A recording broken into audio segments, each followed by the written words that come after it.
Siro Jonggrang Bandung Bondowoso tahu sih. Tahu tapi sedikit. Belum. Kan ada dua kerajaan toh itu. Aku lupa kerajaannya apa, tapi yang jelas itu ada perselisihan antara dua kerajaan itu. Antara Roro Jonggrang sama Bandung Bondowoso. Si Bandung Bondowoso ini suka sama si Roro Jonggrang. Disuruh bikin candi 1000 dalam Semarang. Siro Jonggrang ingin menggagalkan itu. Candi Prambanan. Percaya. Kalau aku sih lebih percaya yang sekian tahun. Kerja keras. Seringkali orang-orang zaman dulu itu kan membubuhi suatu bangunan yang katakanlah dianggap istimewa itu dengan bumbu-bumbu cerita-cerita yang agak mungkin klenek atau mistis gitu ya. Masa 1000 candi dibikin satu malam, tapi nggak tahu lah kalau Bandung Bondowoso itu sakti ya nggak tahu.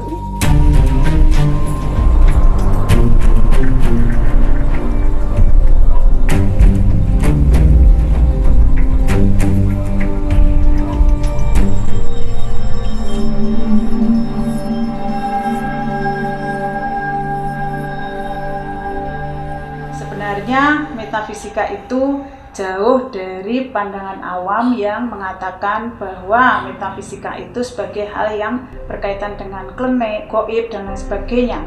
Karena kalau itu yang terjadi, pemahamannya adalah sebatas melihat atau merujuk dari kata metafisika, dari meta, ta, fisika. Sesuatu yang berada di balik hal-hal yang sifatnya fisik. Istilah muncul pertama kali oleh Aristoteles atau dikenal dengan Aristoteles, yang sebenarnya nama metafisika itu sendiri itu diperkenalkan oleh muridnya bernama Andronikos, yang ketika itu bertugas mengumpulkan karya-karya Aristoteles antara karya-karya yang berhubungan dengan hal-hal yang sifatnya fisika dan karya-karya non-fisika.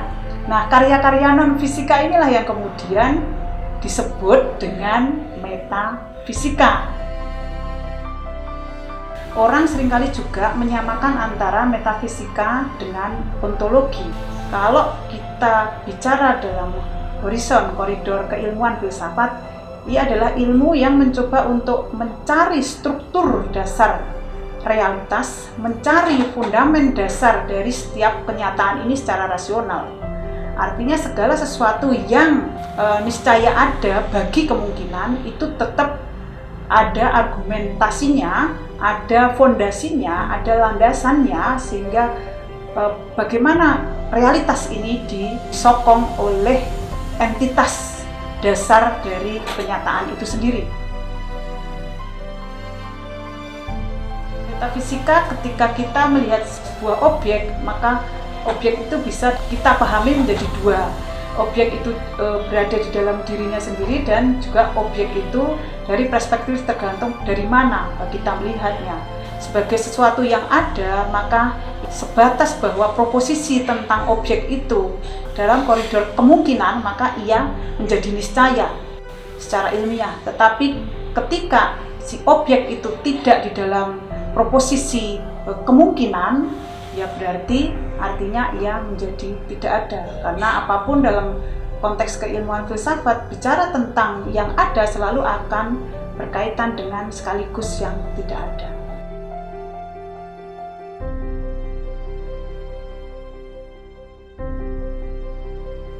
Jadi folklore itu bagian dari sastra lisan. Di dalamnya ada mitos, ada legenda, dan seterusnya.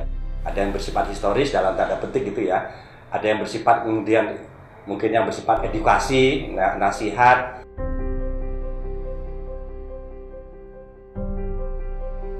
Ada dua kemungkinan bagaimana sastra lisan dengan varian folklore itu lahir. Satu mungkin dari pusat kekuasaan lah ya. Pertama bertujuan untuk melegitimasi kekuasaan dia, dan kedua mungkin bertujuan untuk melegitimasi tatanan sosial. Nah, di tatanan sosial itu nanti juga variannya banyak. Salah satunya mungkin nilai-nilai patriarki ya, nilai-nilai patriarki, kemudian ada konstruksi-konstruksi perempuan dan laki-laki itu berbeda, ada tuntutan-tuntutan bagaimana menjadi manusia sejati begitu.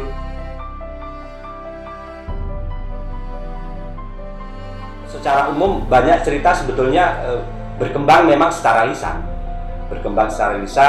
sehingga kemudian kalau pertanyaannya ada nggak teks-teks yang bisa dirunut, agak sulit dalam pengertian begini. Awal-awalnya memang mungkin itu cuma sekedar cerita yang mungkin dalam kondisi terbatas ditulis oleh pujangga-pujangga tertentu, karena pada zaman itu kan yang bisa menulis sedikit, sangat sedikit pujangga-pujangga kerajaan pada Majapahit, mungkin beberapa orang tua yang bisa menulis, itu pun dengan pesan tertentu dari penguasanya ya.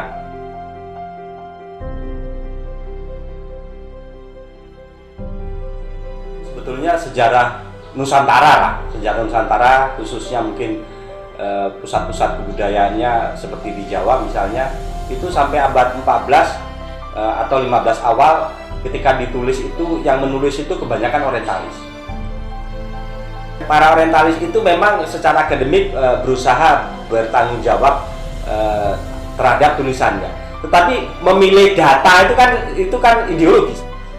Memilih data mana yang harus ditulis, mana yang tidak. Nah, ideologi orientalis itu kan ideologi menaklukkan daerah-daerah koloni, sehingga ada kemudian cerita-cerita yang memang dia juga melegitimasi kekuasaan-kekuasaan tertentu yang menguntungkan kolonisasi.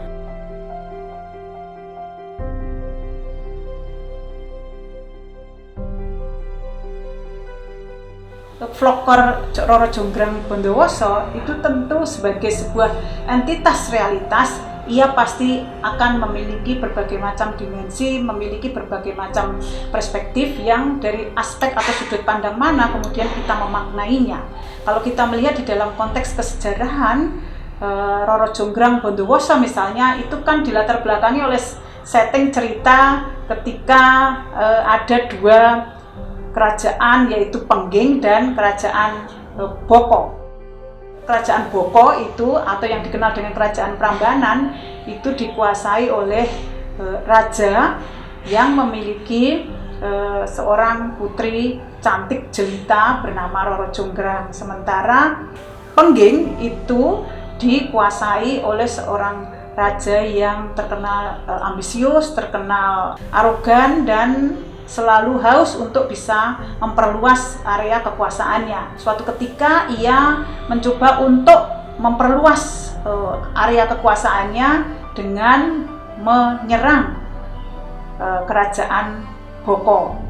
Dan akhirnya datangnya serangan dari kerajaan Pengging itu tanpa disadari dan berakibat kepada kalahnya kerajaan Boko. Nah, sebagai hadiah dari kerajaan Pengging, maka Bondowoso yang telah berhasil membabat kerajaan Boko, maka ia dihadiahi untuk tinggal di Prambanan sebagai penguasa Prambanan sekaligus seisinya.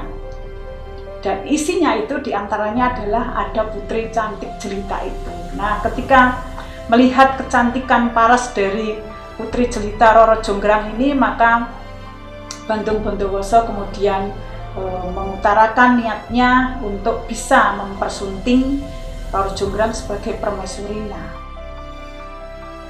Atas nama kecintaan terhadap orang tuanya, maka ia mengajukan syarat-syarat yang bagi Roro Jonggrang itu tidak akan terwujud, yaitu dengan satu, membuat sumur Jolotundo, dan yang kedua membuat candi sejumlah 1000 candi dalam waktu semalam. Sumur Jolotundo dengan waktu sekejap pun bisa diselesaikan. Maka dipenuhilah syarat yang kedua untuk bisa memiliki Roro Jonggrang dengan membuatkan candi sejumlah 1000 candi dalam waktu semalam. Ia kerahkan seluruh jinnya untuk membentuk atau membuat candi itu, tetapi lagi-lagi Roro Jonggrang memikirkan berbagai macam tipu muslihat apa yang akan dilakukan dengan maksud jangan sampai Bandung Bondowoso bisa memenuhi permintaannya. Pertanyaan, apakah kemudian kasus Prambanan yang 1 malam itu dianggap aneh atau tidak aneh. Ada beberapa situasi bahwa antara yang real, the real dengan yang imajiner, dengan yang simbolik, itu dinegosiasikan terus-menerus, dan dalam posisi itu kita berdiri di mana. Dan sangat mungkin memang ada kekuasaan atau kesaktian tertentu yang bisa membuat bangunan satu malam gitu loh. Tetapi yang paling penting adalah bagaimana ada kekuasaan-kekuasaan di luar nalar berusaha dinegosiasikan dengan nalar-nalar yang secara umum, secara normatif bisa kita pahami juga gitu loh.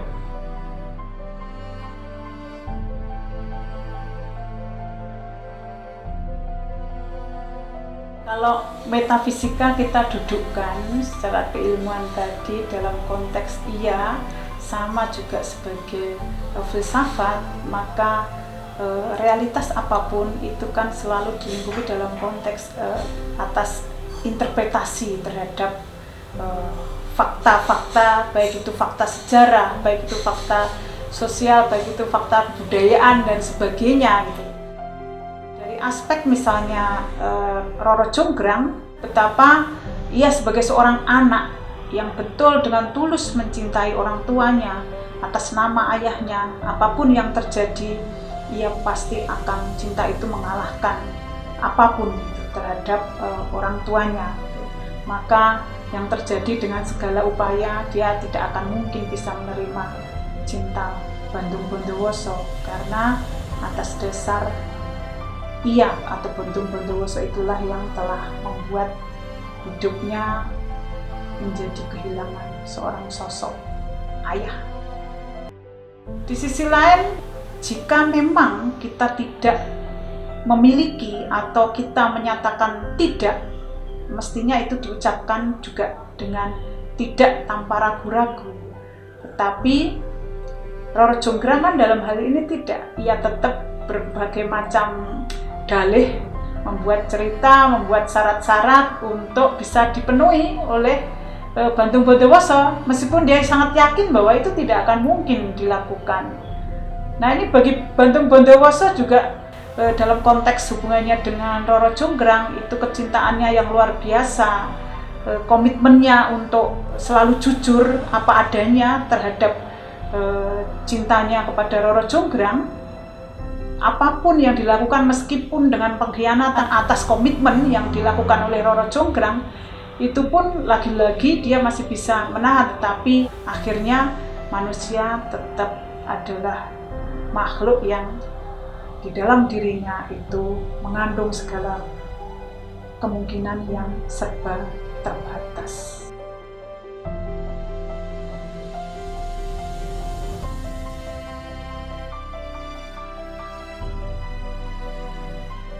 Dimensi-dimensi metafisika yang bisa kita maknai di situ, bahwa segala sesuatu fenomena, segala sesuatu realitas itu pasti terbungkus atau dia dilingkupi adalah dalam segala kemungkinan atau keniscayaan yang melingkupi kita, baik itu aspek sosial, politik, kebudayaan, dan lain sebagainya. Studi yang menarik itu yang kita kenal sebagai realisme magis itu. Bagaimana menegosiasikan antara hal-hal di luar nalar dengan hal-hal yang ada nalarnya gitu loh. Ada sistem-sistem pengetahuan yang memang bagi nalar-nalar umum itu dianggap aneh, tapi bagi orang yang meyakininya itu tidak aneh gitu. Ujung-ujungnya hidup kontestasi lah.